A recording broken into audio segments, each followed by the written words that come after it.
Another thing you can start doing tonight is dine out and enjoy your meal at a restaurant, but there will be plenty of restrictions if you choose to eat on site. Ron Trevino shows us what to expect.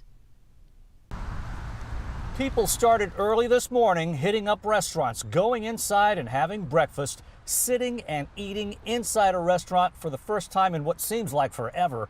But there are restrictions. First, businesses can only operate at 25% capacity. Valet will only be offered for vehicles with handicap placards or plates. Inside the restaurants, a hand sanitizer station is required at the entrance, and it's recommended that an employee man the door to minimize touching door handles. There must be 6 feet between every party, including while waiting to be seated, and they're restricting parties to no more than 6 people.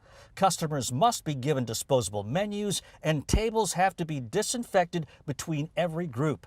And there are even more guidelines for employees. They should be washing their hands regularly, social distancing when possible, and masks are recommended but not required.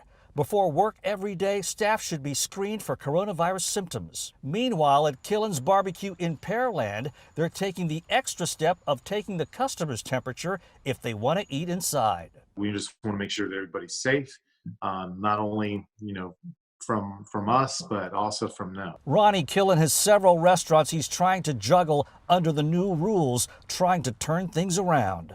There was a time where I was losing $30,000 a day.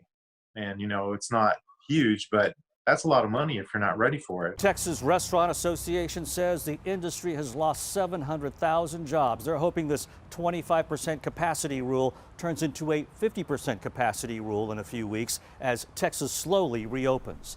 Back to you.